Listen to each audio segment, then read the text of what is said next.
My name is Elena Brooks. I'm 34 years old, and 14 hours before my wedding, my father disowned me by text message. I was standing barefoot on the cold tile floor of the guest bathroom in the townhouse.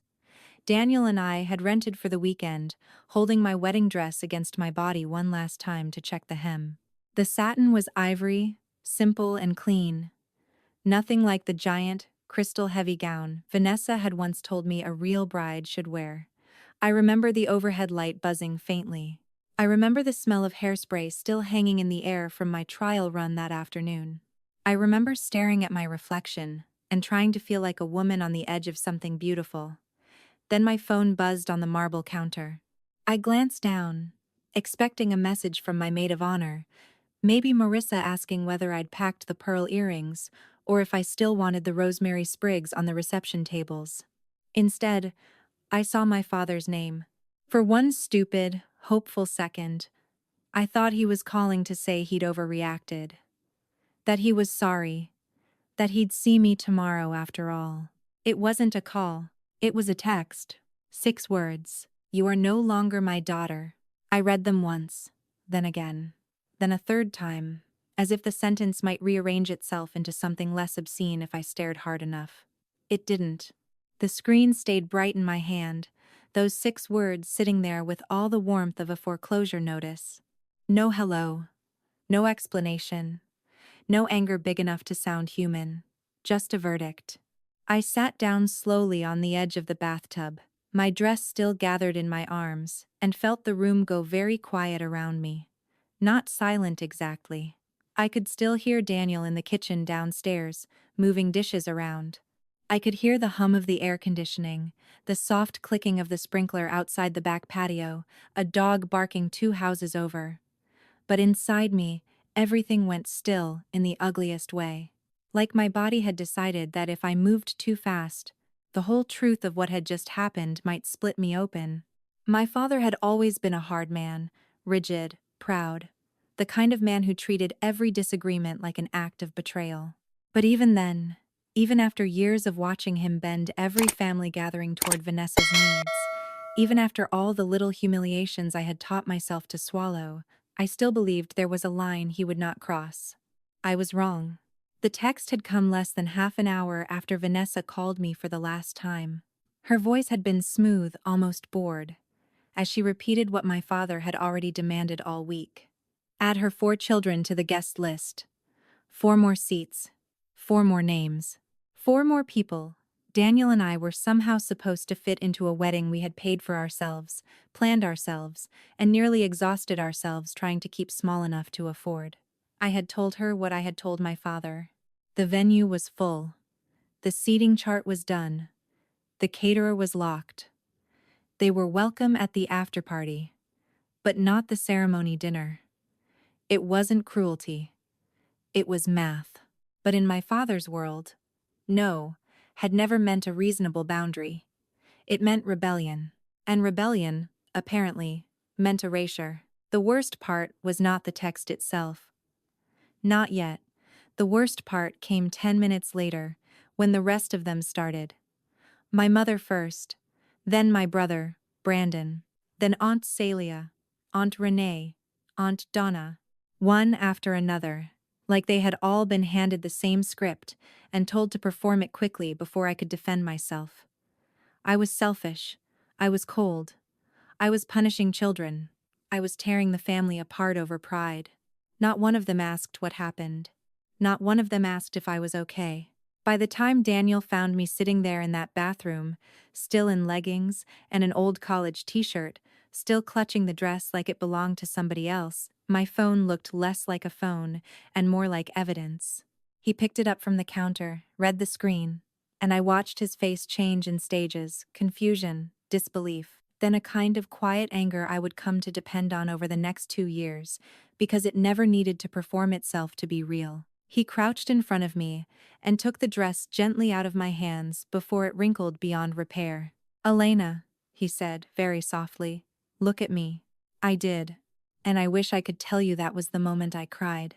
It would make the story neater if I had. But I didn't. I just looked at the man I was supposed to marry in 14 hours and understood, with a clarity so sharp it almost felt clean, that my father had not just chosen Vanessa over me. He had chosen control over love. And 2 years later, when his voice came through my phone warm and careful, and almost sweet, asking for a conversation, asking for a signature, asking me for help as if none of that had ever happened, I finally understood something else. He didn't come back because he missed his daughter. He came back because he needed her name. I didn't know that on the night before my wedding. Back then, all I knew was that something inside me had finally gone still. Not healed, not hardened, just still, the way a lake looks right before winter seals it over. I wish I could tell you I understood the full shape of my family in that bathroom. I didn't. Understanding came later. The truth usually does. It arrived in pieces, and the first piece had been handed to me 2 years earlier by a woman whose hands smelled like lavender hand cream and garden soil. My grandmother, Eleanor Price, lived alone in a weathered ranch house outside Lancaster, Pennsylvania, with pale blue shutters that needed repainting and a screened-in porch that rattled when the wind picked up. She kept peppermints in a crystal dish by the front door and a stack of crossword puzzles on the side table beside her recliner. Every lamp in that house had a warm yellow bulb. Every blanket smelled faintly of cedar. It was the only house I ever walked into and felt my shoulders drop before I even sat down. Eleanor was my father's mother, though you wouldn't have guessed it from the way she moved through the world. Where he was rigid, she was watchful. Where he made every kindness sound like an invoice, she gave things away as if love multiplied in the giving. She mailed birthday cards with $5 bills tucked into them long after I was old enough not to need the money. She never forgot Daniel's name. She never once asked me to explain why I was late, or tired, or quiet. She just looked at me with those steady gray eyes, and somehow made room for whatever I carried in with me. When she was diagnosed with lung cancer, it was already stage 4.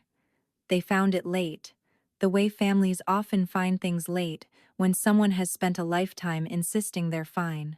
By the time I drove up to see her, she had oxygen tubing looped behind her ears and a fleece blanket over her knees, even though it was early spring. She looked smaller, as if the disease had not only taken her breath but gently pressed her inward from all sides. Still, her mind was clear. Clearer, sometimes, than anyone else's in the family. I stayed with her for 18 days. I slept in the guest room with the floral curtains from the 90s and the mattress that dipped slightly in the middle. I made soup she barely touched. I sorted pills into those little plastic day-of-the-week boxes. I drove her to appointments and learned how to untangle oxygen tubing from chair legs without making a fuss. At night, after she'd gone to sleep in her recliner, because lying flat made her cough, I'd sit at the kitchen table under the dim pendant light and listen to the old refrigerator hum. My father came by twice in those 18 days. Both visits were under 20 minutes. Vanessa didn't come at all. On the 14th day, the rain tapped softly against the porch screens, and Eleanor asked me to help her from the recliner to the kitchen table, because she said she was tired of feeling like an invalid in her own house. I remember how light her arm felt in my hand. I remember the effort it took her to lower herself into the chair. She looked out at the backyard for a long moment, at the raised garden beds she wouldn't plant again, then turned to me and reached across the table.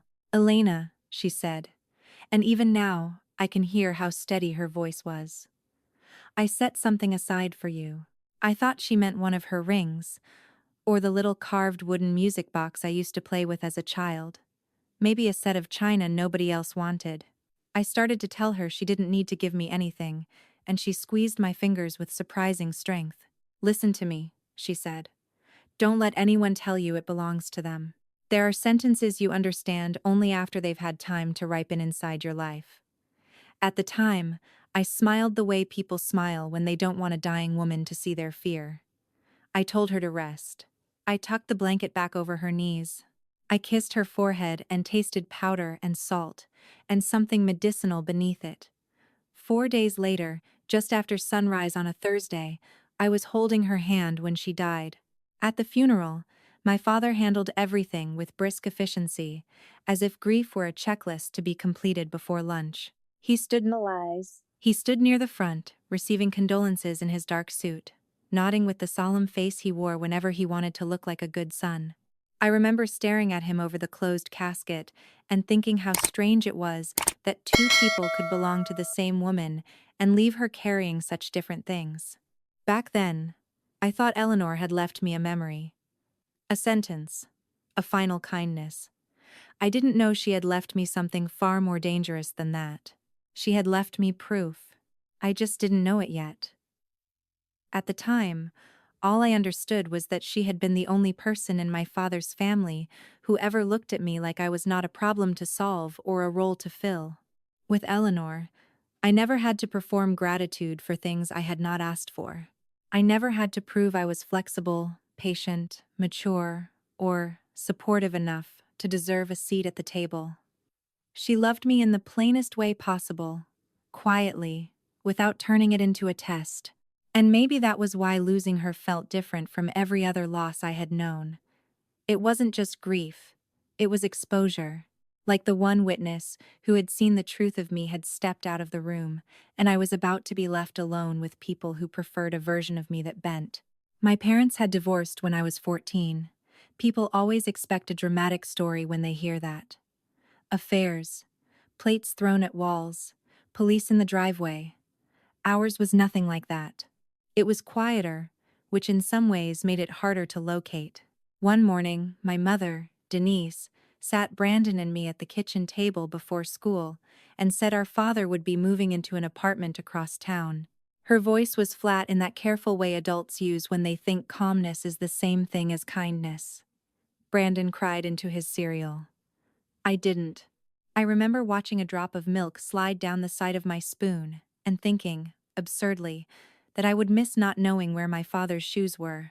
Back then, Raymond Hale was not an easy man, but he was still my father in ways that mattered. He came to my school choir concerts even when he looked bored half the time. He checked the oil in my first car. He taught me how to hold a flashlight steady while he fixed a fuse box and got irritated when I angled the beam wrong, then bought me hot chocolate afterward without mentioning the irritation again. He believed in order, in firm handshakes, in finishing what you started.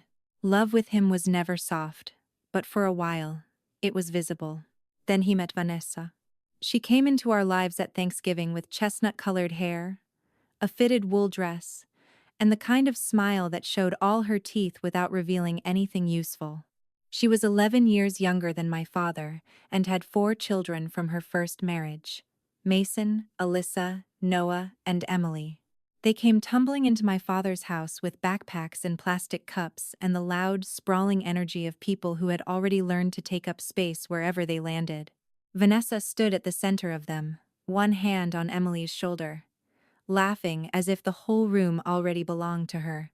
The shift happened so fast that for a long time I told myself I must have imagined it. My father started saying the kids and meaning hers. Then he started saying your brother and sisters and meaning them too. He wanted Brandon and me to show up for birthday parties, soccer games, school recitals, cookouts, church events, all of it. Not as guests, as proof that he had built something new and that his old family was willing to validate it. And I tried.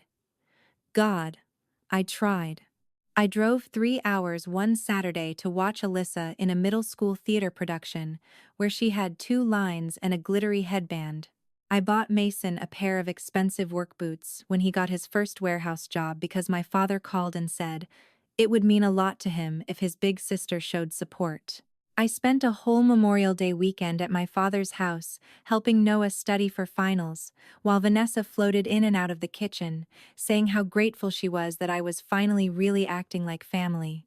Every time I said yes, the next ask came faster. That was the part I didn't understand then. I thought I was building goodwill.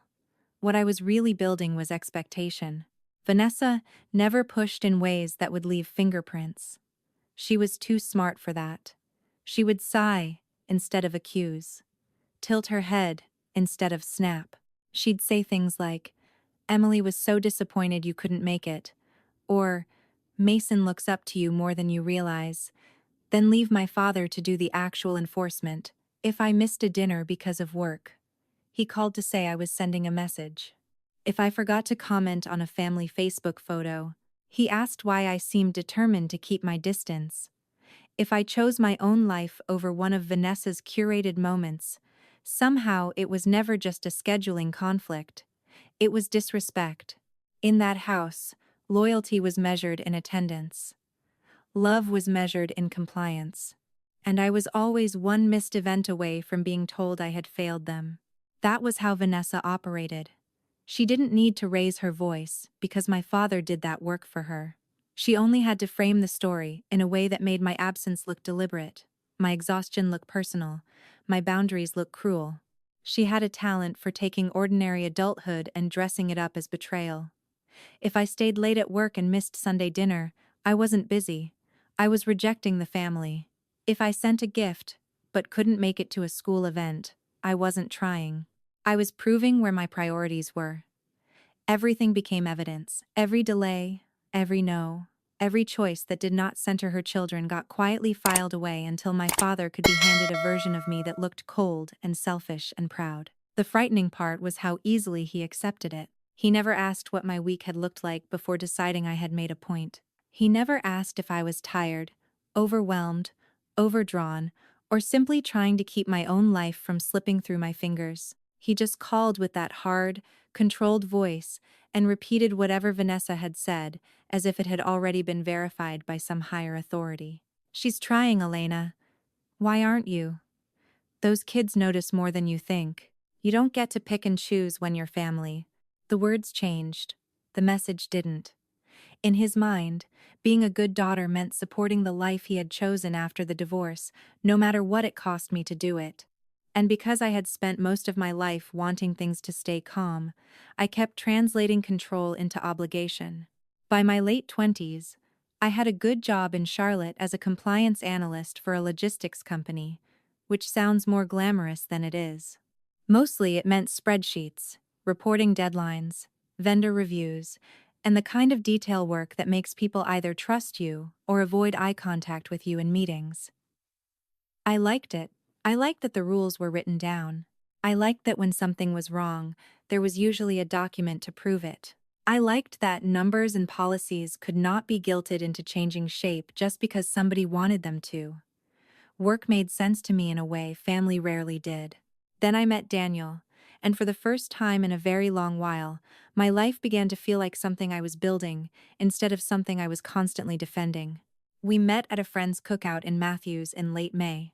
He was standing near the grill in a faded blue t-shirt, arguing with somebody about college basketball, while turning corn with the kind of patient focus most people reserve for surgery. He didn't sweep into my life. He didn't charm me with some polished speech. He just asked whether I wanted a fresh lemonade, remembered 2 hours later that I hated cilantro, and texted the next day to say he'd had a good time talking to me about absolutely nothing. That was Daniel. No performance. No games. No need to dominate the room so everyone knew he was in it. He was steady in a way I did not yet have language for, and because I didn't have language for it, I trusted it slowly. When we got engaged, it felt less like fireworks and more like exhaling after holding my breath for years. We planned a small wedding because that was what we could afford and what we genuinely wanted. 60 guests. A private room and patio at a farm-to-table restaurant outside Charlotte.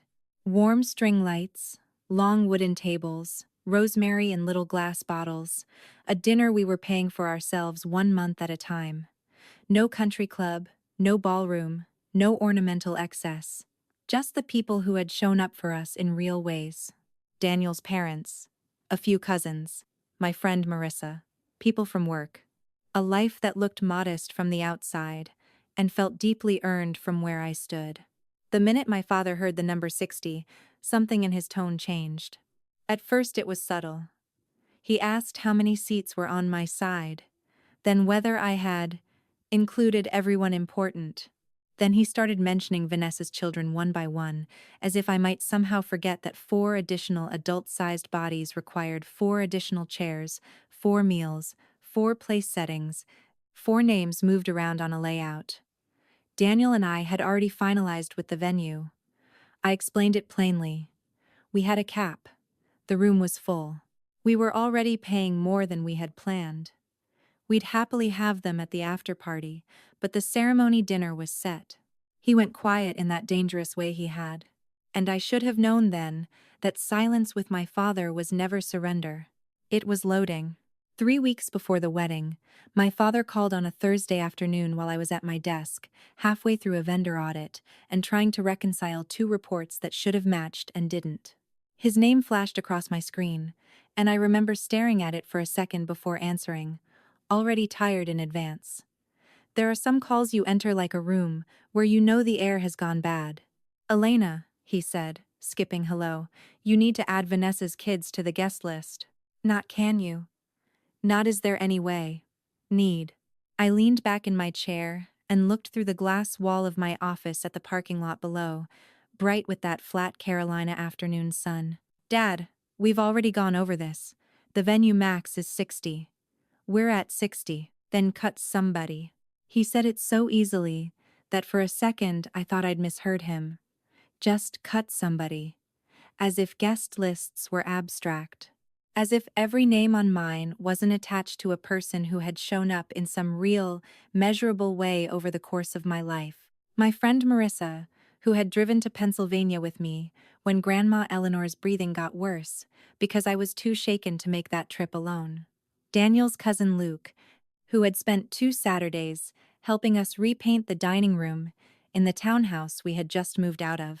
My coworker Talia, who covered for me without a complaint the week I was juggling wedding calls and a year-end compliance review. People who had earned their place, not through blood or pressure, but through presence. I'm not cutting Marcus's family or my friends to make room for 4 people I barely know, I said. There was a pause on the line, and when my father spoke again, his voice had gone colder. Barely know. I closed my eyes. Dad, you know what I mean. No, Elena. I want to hear what you mean. Those are Vanessa's children. They are my family. And they're not my siblings just because you keep saying they are. The words came out before I had time to soften them. Not shouted. Just honest. Too honest for that conversation. He exhaled sharply through his nose. There it is. There, what is? The disrespect. The attitude. The reason Vanessa has felt unwelcome from you from day one. I almost laughed then. Not because it was funny, but because the speed of it was so familiar. We were no longer talking about chair counts, or catering limits, or a room with legal occupancy restrictions. We were in the old script now. The script where logistics became character, and a practical limit became proof of some moral failure in me. Dad, this is not about disrespect, I said, forcing my voice to stay level. Daniel and I are paying for this wedding ourselves. Every plate is accounted for. I offered to include them at the after party. I'm not excluding anyone. I'm managing a limit. If you respected this family, you'd find a way. There it was again. Family. Not as love. Not as belonging. As leverage. I looked down at the seating chart draft folded beside my keyboard, each table labeled in my own neat handwriting, each seat a tiny decision Daniel and I had made together. It had taken us 2 nights, and 1 mild argument over whether his uncle should sit closer to the patio doors because of his bad knee. Real decisions, real money, real effort. And here was my father, treating all of it like it should bend, because he had decided that loyalty required another sacrifice. I'm not changing it, I said. Silence. Then, very quietly, so that's your final answer. Yes. He hung up. No goodbye. No, see you next week. Just the clean click of someone deciding the conversation no longer deserved the shape of civility. I sat there with the phone still in my hand, listening to the dead line for a few seconds longer than I should have.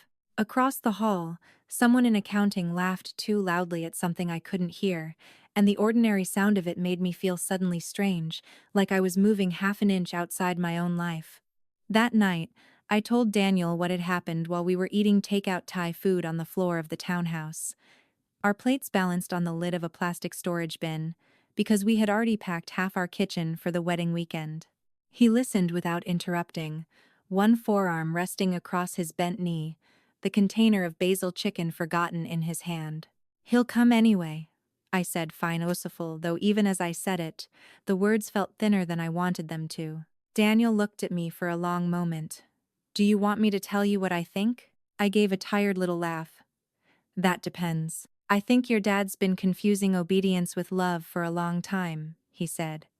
"And I think he believes if he pushes hard enough, you'll do what you always do." I knew exactly what he meant, which was why it stung. Because for years, I had done exactly that. I had adjusted, reframed, made space, paid a little more, driven a little farther, swallowed one more small humiliation, in the name of keeping the peace. I had been the person in my family who absorbed impact so everyone else could keep pretending nothing had broken. But this time, there was no room left to make. Not in the guest list, not in the budget, not in me. The next evening, less than 24 hours before I was supposed to walk down the aisle, Vanessa called. And the minute I heard her voice, smooth and composed, and already certain of its own innocence, I understood that my father's silence had not been the end of anything. It had only handed the next move to her. I was in the kitchen when Vanessa's name lit up on my phone, standing barefoot in front of the sink with a dish towel over my shoulder and half the wedding weekend packed into labeled tote bags by the door. Daniel was upstairs steaming his suit. The townhouse smelled faintly of cardboard starch and the basil from the wilted plant we had somehow kept alive on the windowsill for 8 months. Outside, the sky had gone that soft blue-gray that makes everything look gentler than it is. Vanessa never called me directly. Not unless there was a purpose. I stared at the screen for 2 rings, then answered. "Elena," she said, in that smooth, carefully measured voice of hers. "I'm glad you picked up. I didn't bother pretending warmth." "What do you need, Vanessa?" A pause. Just enough to suggest hurt. I was hoping we could talk like adults about tomorrow.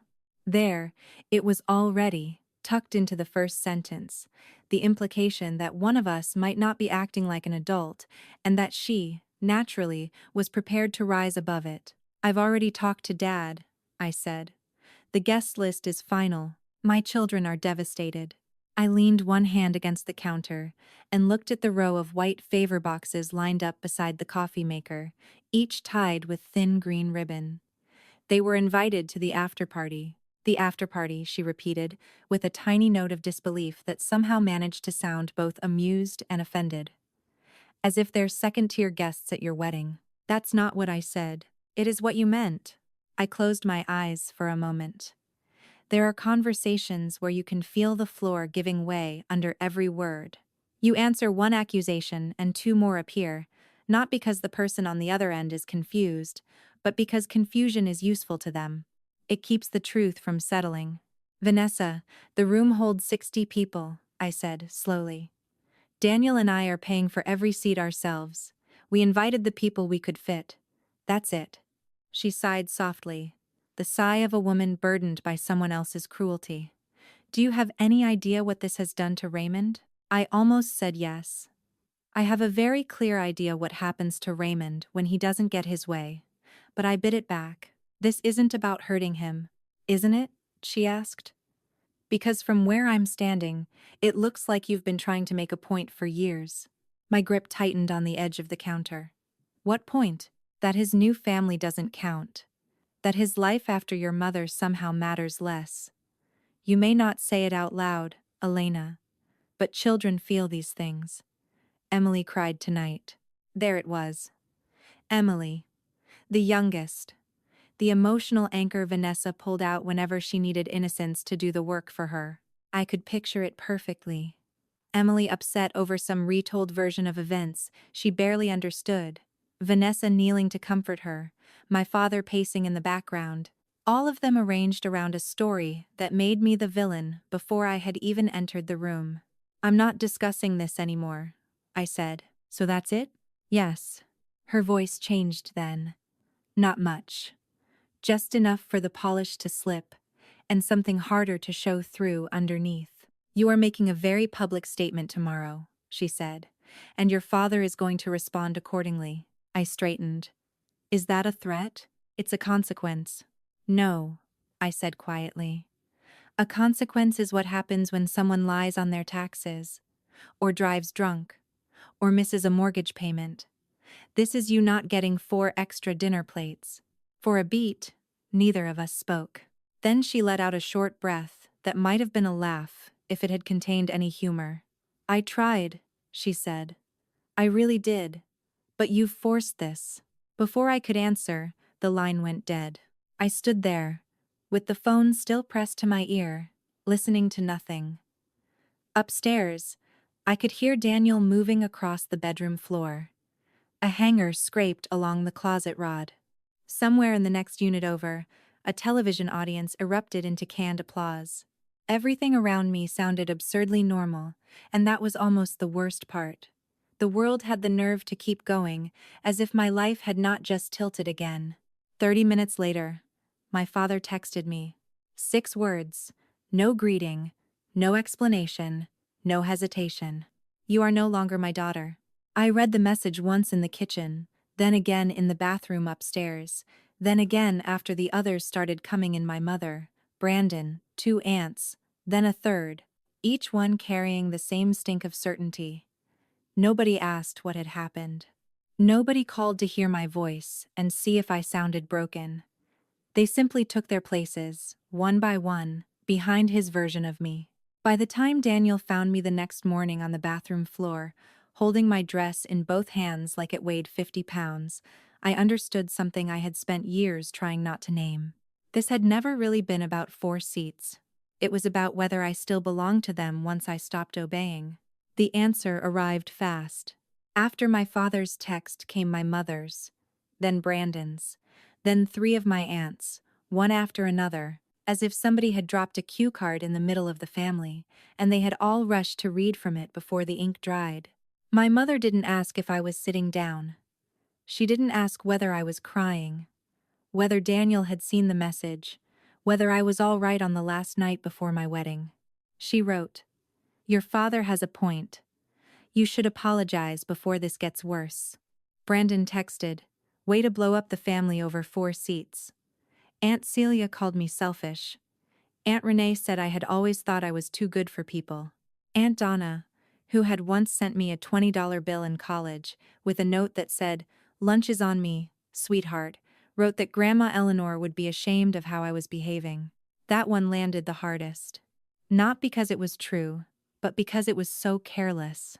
They used a dead woman to discipline me before any of them had even asked what had happened. That was the moment something shifted. Not loudly, not dramatically, just a clean internal click, like a lock turning. Daniel read every message in silence, his jaw tightening a little more each time. He never once told me to forgive them. He never suggested I just smooth it over for the sake of the wedding. He didn't ask whether maybe I should add the 4 seats after all. He only said, "You do not have to carry their panic into tomorrow." And because I had spent so much of my life carrying exactly that, the sentence almost undid me. I took screenshots of everything. My father's text, my mother's, Brandon's, the aunts. Every one of them. Methodical, calm, the same way I documented exceptions at work when somebody tried to pretend a problem hadn't happened.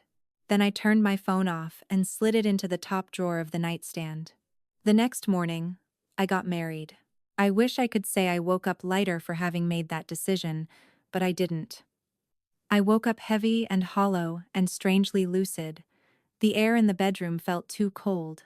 My dress hung from the closet door in its garment bag like a version of the day that belonged to somebody else. Marissa arrived at 8 with coffee, under-eye patches, and the kind of cautious expression people wear when they are trying not to say "I told you your father was capable of this." She hugged me hard without making a speech. I loved her for that. By 4:30 that afternoon, the restaurant patio glowed exactly the way I had hoped it would when Daniel and I first booked it. String lights looped from post to post. Small glass bottles with rosemary and wildflowers ran down the center of the tables. The September air had just enough coolness in it to feel merciful. Daniel's family arrived early, carrying warmth with them the way some people do without seeming to know it. His mother adjusted the place cards once, then adjusted them back. His cousin Luke hauled in 2 extra folding tables for gifts. People laughed softly, glasses clinked, a server passed trays of sparkling water and wine, and for a little while I could almost believe my body had made up the disaster of the night before. Then I saw the table on my side. 6 place settings. 6 folded napkins, 6 untouched water glasses catching the light. Raymond, Denise, Brandon, Aunt Celia, Aunt Renee, Aunt Donna, all empty. There is something humiliating about absence when it has been arranged that publicly. If they had come and fought with me in the parking lot, at least it would have had the decency of noise. But empty chairs perform a different kind of cruelty. They let everyone else fill in the story for themselves. Halfway through cocktail hour, the restaurant manager came over and asked, in a careful voice, whether we wanted those settings cleared before dinner service. I looked at the table and felt the old reflex rise in me, the one that wanted to minimize the embarrassment, protect my family from the consequences of what they had done, smooth the surface so no one had to stare directly at the wound. Before I could answer, Daniel said, "Leave them." The manager nodded and stepped away. I turned to him. "Are you sure?" He looked at the empty chairs, then back at me. Someone should see what they chose. That sentence stayed with me. A few minutes before the ceremony, Daniel's father, Thomas Reed, found me standing just inside the side entrance, bouquet in hand, trying to keep my breathing even. I had planned to walk myself down the aisle. It felt cleaner that way, less exposed. But Thomas came to stand beside me in his dark suit, gentle and solid, and said, "You don't have to do this alone, Elena. I'd be honored." For a second, I couldn't speak. Then I nodded, and when the music started, I took his arm and walked forward past 6 empty chairs, past the people who had chosen not to come, and toward the man who had. That walk should have felt humiliating. In some ways, I suppose it did. I was aware of everything with a sharpness that almost hurt the gravel crunching faintly beneath Thomas's polished shoes, the weight of my bouquet against my wrists, the soft rustle of my dress brushing the backs of my calves, the heads turning row by row as guests rose to their feet. I saw Daniel at the end of the aisle in his dark suit, shoulders squared, one hand tightening briefly at his side when he saw me. I saw Marissa dabbing at her eyes, even before I reached the first row. I saw Daniel's mother pressing her lips together, trying not to cry too hard and ruin her makeup. And yes, I saw those 6 empty chairs on my side like a row of open mouths. But something strange happened between the first step and the last. The shame I had expected did not deepen. It thinned. Because the empty seats were not a reflection of my worth, they were evidence of their absence, their choice, their failure. Once I understood that, really understood it, I stopped feeling like the abandoned one, and started seeing myself for what I actually was in that moment, the person who had shown up anyway. Thomas gave my arm the smallest squeeze before placing my hand in Daniel's. It was such a simple gesture, so clean and respectful, that it nearly brought tears to my eyes more than anything my own family had done. He did not try to replace my father. He did not perform some grand rescue. He simply stood in the gap and offered steadiness where there should have been love. There is a kind of dignity in that I had not fully appreciated until that evening. Daniel looked at me the way a person looks at something fragile and fierce at the same time. "You okay?" he whispered, so quietly only I could hear. I nodded because I was, unexpectedly. Not fine, not untouched, but okay, in the truest sense of the word. Capable of standing there, capable of speaking, capable of choosing this. The ceremony itself passed in a blur of candlelight and vows, and that strange suspension of time that comes when you are aware that your life is dividing into before and after right in front of your face. I remember repeating the words I had written myself, because I hadn't trusted generic vows to carry the weight of what commitment meant to me. I remember Daniel's voice catching just once when he promised that home would never be a place I had to earn. I remember the guests laughing softly when he stumbled over one line and then smiled at me like I was the only person in the world who mattered. I remember thinking, with sudden, almost painful clarity, that this was what family was supposed to feel like. Not pressure, not performance, not an endless test of obedience, but relief, safety, witness. At dinner, the 6 empty place settings remained exactly where they were. Nobody said much about them directly, which I appreciated. There is mercy in people who understand when not to force language onto a wound. Still, the emptiness had its own gravity. Servers moved around those chairs with extra care, setting down plates for tables nearby, and leaving those 6 untouched settings intact, until the room itself seemed to understand the shape of what had happened. More than one person glanced at them, and then at me, not with curiosity exactly, but with the quiet sadness of someone realizing a truth they had hoped was not real. Daniel's family closed ranks around me without making it obvious. His cousin shifted seats so I wouldn't be facing the empty table head-on all evening. His mother refilled my water before I noticed the glass was low. Thomas raised a toast that managed to honor love, resilience, and new beginnings without naming a single person who had chosen not to be there. It was graceful, it was restrained, and because it was restrained, it carried even more force. Later, during the first dance, the band played an old standard Daniel and I had chosen together, but halfway through, they transitioned into a softer melody I recognized immediately. It was a song my grandmother Eleanor used to hum when she washed berries in a metal colander at the sink. I had mentioned that once, only once, to Daniel months earlier in passing. He had remembered. That was when I finally cried. Not because my father was missing. Not because my mother had stayed silent. Not because 6 chairs sat empty under string lights while everyone pretended not to notice. I cried because in the middle of the worst fracture my family had ever made visible, I had still been loved carefully, thoughtfully, on purpose. At the end of the night, after the cake had been cut and the candles burned low, and the last of the guests drifted toward the parking lot with hugs and leftover cookies wrapped in napkins, Daniel pulled me into him under the patio lights and pressed his forehead to mine. "You didn't lose your family tonight," he said quietly. I looked past him once, just once, at the table where those 6 empty chairs still sat like a verdict no longer aimed at me. "No," I said, and for the first time, all day, I knew it was true. They lost me.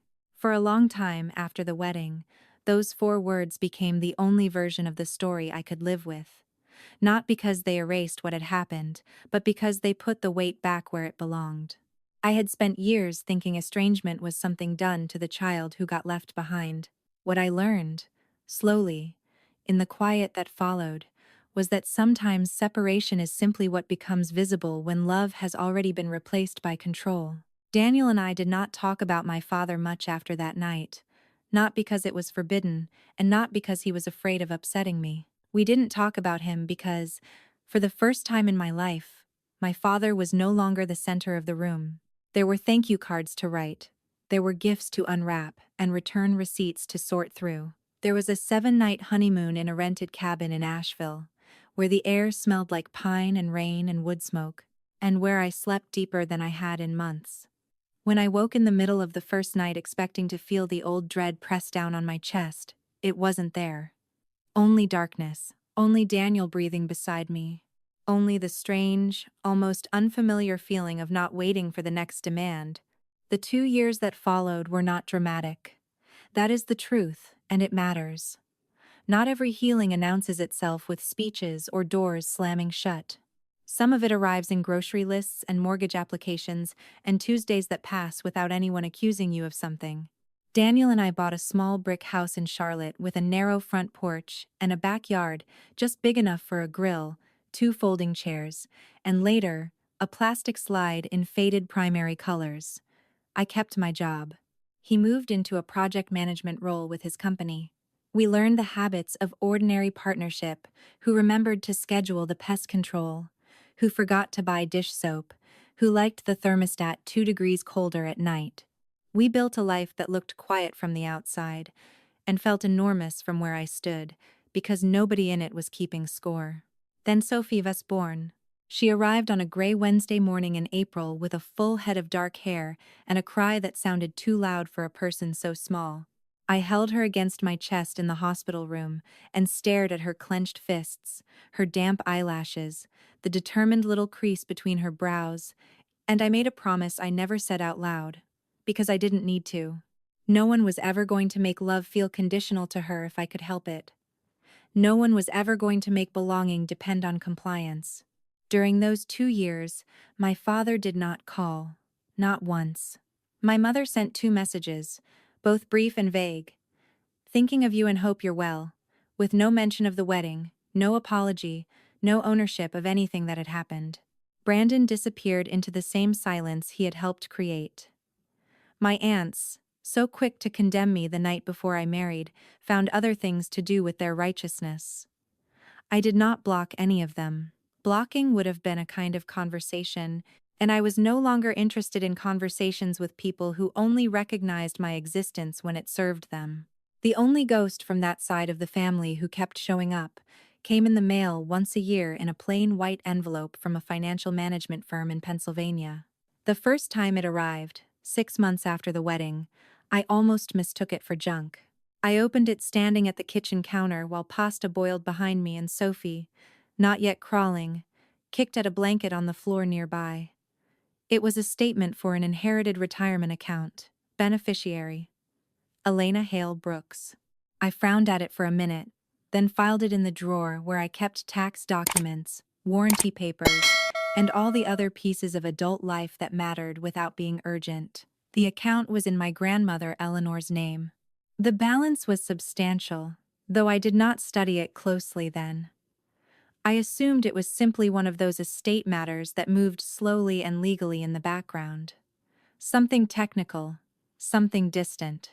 It came again the next year, and I did the same thing, opened it, noted the amount had grown, slid it into the folder, went back to whatever dinner needed stirring.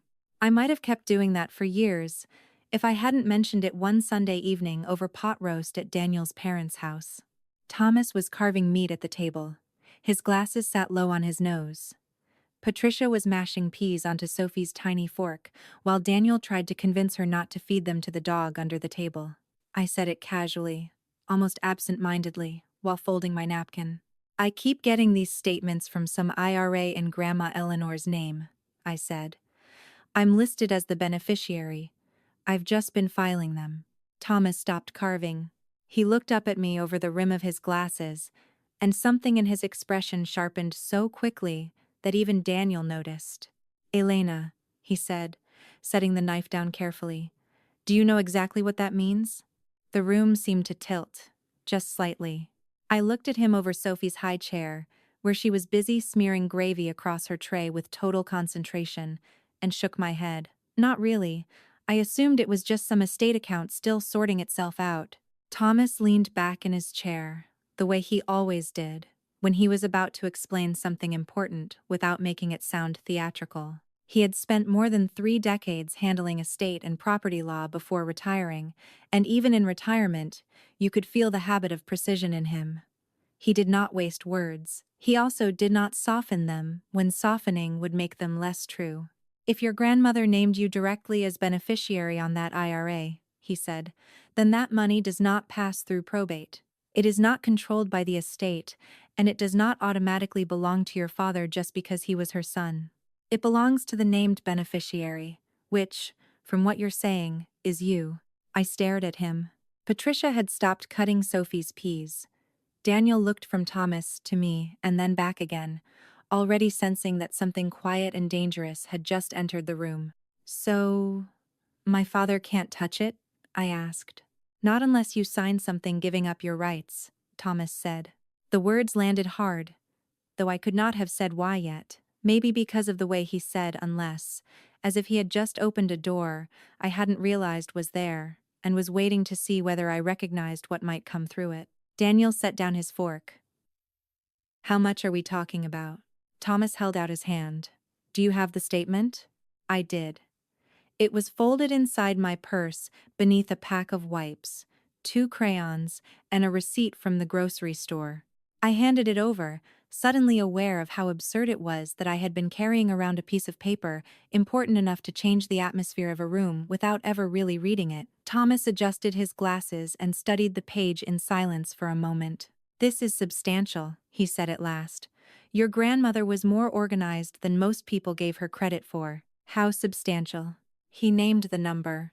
Even now, I can still feel the jolt of hearing it. Not because it was obscene or life-altering in some fantasy sense, but because it was enough to matter, enough to be counted on. Enough, I would later understand, for a man like my father to build plans around without ever once considering whether he had any right to do so. My first thought was not greed, it was confusion. "Why would she leave it to me?" I asked, though deep down I think I already knew. Or at least knew the outline of the answer. Thomas looked at me for a long moment before replying. "Because she wanted to." Patricia reached across the table and squeezed my wrist once, lightly. Sophie dropped her spoon. The dog under the table immediately claimed it. No one laughed. Thomas folded the statement neatly and handed it back. "Has your father contacted you at all since the wedding?" "No." "Not once?" "No." He gave a slow nod, more to himself than to me. "Then remember what I'm telling you now. If he ever does, and if the conversation turns warm all of a sudden, do not sign anything. Not quickly, not casually, and definitely not because someone calls it a formality." I felt a chill move across my arms. Daniel frowned. "You think he knows?" Thomas's mouth flattened into that careful line it took when he was trying not to sound harsher than he felt. "I think men like Raymond tend to know exactly what assets exist in their parents' names. Whether they know the beneficiary designation is another question. But if he planned his retirement with assumptions he had no business making, this account could become very important to him very quickly." The subject shifted after that because Sophie started fussing, and Patricia rescued the remains of dinner before the dog got any more of it, but the feeling stayed with me all evening. On the drive home, Daniel kept one hand on the wheel and the other loosely around mine on the center console. "You okay?" he asked. I looked out the window at the dark shape of houses slipping by, porch lights glowing in the damp autumn air. "I don't know yet." And that was the truth. I didn't know whether I was angry, unsettled, or simply embarrassed that I had been walking around with a loaded fact tucked into a file drawer, while believing my father's silence meant closure. I only knew that something had shifted. The past 2 years no longer looked quite as clean as they had that morning. 3 weeks later, on a Tuesday afternoon, while Sophie banged a wooden spoon against the kitchen cabinet and I was wiping mashed banana off the counter, my phone lit up with a name I had not seen on the screen in 730 days. "Dad." I froze with the sponge still in my hand. The phone rang 4 times. Then it stopped. A voicemail notification appeared almost immediately after, and before I even pressed play, I knew with cold certainty that Thomas had been right. My father had not come back because time had healed anything. He had come back because something had finally become expensive. I knew it before I pressed play. Maybe not the full shape of it yet, but enough to feel the old machinery turning underneath his voice before I even heard it.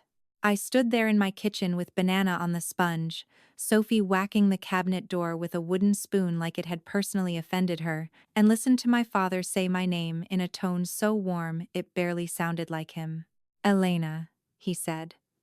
Then, after the smallest pause, the one people use when they want intimacy to sound natural, "It's Dad."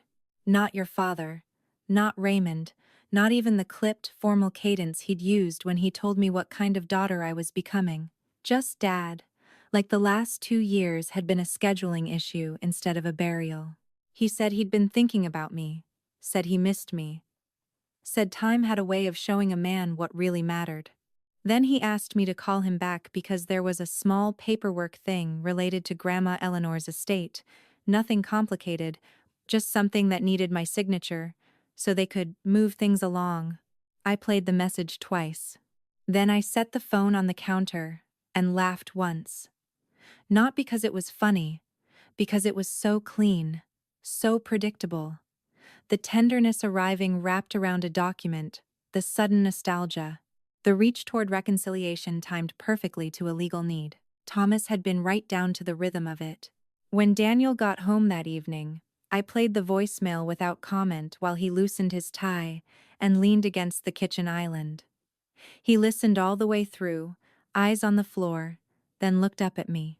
"You okay?" I think I'm insulted by how little effort he put into hiding it. Daniel nodded once. "That's fair." I didn't call back that night. Or the next morning.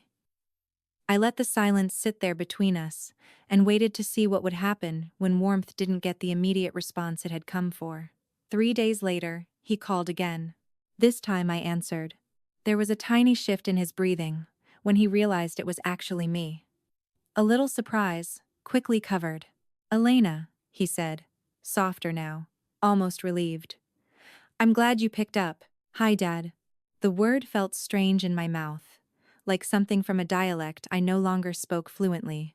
"I've been meaning to reach out for a while," he said. "I know things ended badly. Ended badly. As if we'd had a scheduling misunderstanding. As if he hadn't disowned me by text the night before my wedding, and then vanished for 730 days. I said nothing. He filled the silence the way people do when they mistake stillness for permission. He said he'd had a lot of time to think. That life moved too fast. That seeing pictures of Sophie through certain channels had made him realize how much he was missing. Then, almost gracefully, like he had rehearsed the transition, he added, "And there's this little form related to my mother's retirement account. Just a technicality, really. The attorney said it would be easiest if you signed off." There it was, not hidden, just tucked behind sentiment like a blade in velvet. "What form?" I asked. "A beneficiary document. Nothing you need to worry about. It just helps settle things the way they were intended." The way they were intended. I looked at the family calendar hanging by the fridge, at Sophie's swim class circled for Thursday, at the little magnet shaped like a peach holding up our grocery list, and felt something inside me go very calm. Intended by whom? A pause. Tiny, barely audible, but I heard it. "Well," he said, "for the family. You know how these things are. Sometimes names get put on things for convenience, and then later—" "No," I said. "I don't know how these things are." His voice tightened by half a degree. Not enough for anyone else to notice. Enough for me. "Elena, there's no need to make this adversarial." I almost admired the phrasing. I was the one making it adversarial. Not the man who had disappeared until money became inconvenient. "Send me the paperwork," I said. He hesitated. "Of course. Absolutely. And maybe we can get dinner soon.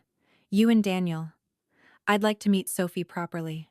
"You'd like to meet the granddaughter you ignored for 6 months, because now I had something you needed." "Send the paperwork," I repeated. He said he would. And then, just as Thomas predicted, the campaign began. Vanessa texted first, a long message polished to within an inch of its life. She said families go through seasons. She said maturity means leaving the past where it belongs. She said she'd love for the children to meet little Sophie and start fresh. There was not one apology in the entire message. Not one sentence that admitted what had been done. Just a soft-focus invitation to pretend memory itself was the problem. My mother called the next day, suddenly bright, suddenly eager, as if we were women who had merely drifted apart. She said she was so happy my father had finally taken the first step. Said this was my chance to heal things. When I mentioned the document, she rushed past it. "Oh, I'm sure that's just procedural," she said too quickly. "The important thing is, he wants to reconnect." Brandon texted on Friday. "Dad's really trying. Don't make this harder than it has to be." That line told me everything. Not "don't let him hurt you again." Not "I was wrong." Not even "can we talk?" Just pressure in a different voice. Same family, same script. Same assumption that I would eventually get tired enough, guilty enough, soft enough to give them what they wanted. By Sunday, there was a card in my mailbox from Aunt Celia with a sunrise on the front and a verse about forgiveness printed inside. No note about the wedding, no mention of the text, no ownership. Just a moral instruction mailed to my house like she was assigning homework to the wrong child. I spread everything out on the kitchen table that night. The voicemail transcript I'd typed out, Vanessa's text, Brandon's message, the card, and finally, the scanned paperwork that had arrived by email from a law office in Ohio. Then I waited for Thomas to come over. Because I already knew, even before he sat down and put on his glasses, that whatever sat inside that file was not a formality. It was the real reason my father had found my number again. Thomas sat at our kitchen table with the document printed in front of him, his reading glasses low on his nose, one finger resting on the last page, while Sophie slept upstairs and the dishwasher hummed in the background. He did not rush. He read every line the way men like him do when they know carelessness is how people get cornered. When he finally looked up at me, his face had gone very still. "It's a beneficiary disclaimer," he said. "If you sign this, you voluntarily give up your rights to Eleanor's IRA. The account passes to the contingent beneficiary." I already knew the answer before I asked. My father. Thomas nodded. For a second, nobody said anything. Daniel leaned both hands on the back of my chair. I could feel the heat of him there, solid and silent, and I was grateful for that silence because anger would have been easier to manage than what I actually felt. What I felt was something colder, cleaner, not shock, recognition. My father had not called because he missed me. Vanessa had not texted because she believed in healing. My mother had not suddenly found her voice because she had discovered courage at 57. They were all orbiting the same thing. A number. A document. A signature line with my name beneath it. "How much?" I asked. Thomas told me. It was enough to derail a retirement. Enough to explain the timing. Enough to explain the warm voicemail, the carefully staged concern, the sudden language of family after 2 years of silence sharp enough to draw blood. I leaned back in my chair and stared at the papers. "So, if I do nothing, the account remains yours," Thomas said. "Legally, cleanly, fully yours. He has no claim without your consent." Consent. That word settled into me with surprising force. Because that was what had always been missing, wasn't it? Not just from this document, but from so much of my life with my father. The assumption that my yes already existed, that it could be counted on, that my role was to yield, to accommodate, to sign, to show up, to make room. I folded the papers closed. "I'm not signing." Daniel's hand moved from the chair to my shoulder, light and warm. Thomas only nodded once, as if I had said something both difficult and obvious. My father set up a meeting anyway. Thursday morning. A lawyer's office in Ohio. He called the night before in a tone meant to sound casual and confident, as if this were all already settled, and we were merely stepping through the paperwork together. I said, "I'll let you know." Thursday came. At 10 o'clock, I was at home in leggings and a sweatshirt, sitting at my own kitchen table with coffee gone lukewarm beside me, while Sophie pushed cereal around in her high chair. My phone lit up once, then again, then again. "Dad. Vanessa. Dad." A text followed. "We're all here waiting on you." I looked at those words for a long moment. We're all here. As if numbers made them right. As if a conference room could turn pressure into morality. As if I were still the woman who would drive into a trap just because her family expected her to. Then I opened the message thread and typed 4 words. "I am not signing." I hit send, set the phone face down on the table, and fed my daughter another spoonful of cereal. The fallout came exactly the way Thomas said it would. Fast, financial, humiliating. My father's calls turned from honey to panic in less than a day. My mother called me cruel. Brandon called me bitter. One of my aunts left a voicemail about forgiveness that did not once mention truth. I answered none of them, because this was what they still did not understand. I was not taking anything from him. I was refusing to hand over what had never been his. A week later, my father called one last time. No softness this time. No practiced nostalgia. Just a tired, fraying voice. asking if I really meant to do this. Yes, I said. A long silence. Then he asked, after everything I've done for you? I stood at the back door with Sophie on my hip, looking out at our small yard where Daniel was trying to fix the loose latch on the gate. And for the first time in my life, I answered my father without fear, without apology, without the old instinct to soften the truth so he could survive hearing it. You disowned me by text the night before my wedding, I said. Then you came back when you needed my name on a form. That's not fatherhood. That's a transaction. He didn't respond. I don't know if he couldn't, or if there was simply nothing left to say. Today, the account is still in my name. I have not touched it. One day it will help pay for Sophie's education. That feels right to me. Eleanor's last gift was never just the money. It was the chance to stop the pattern where it stood. My father thought he lost his retirement because I said no. He was wrong. He lost it the moment he taught himself that my love, my time, my loyalty, and eventually my signature were things he could demand and still call family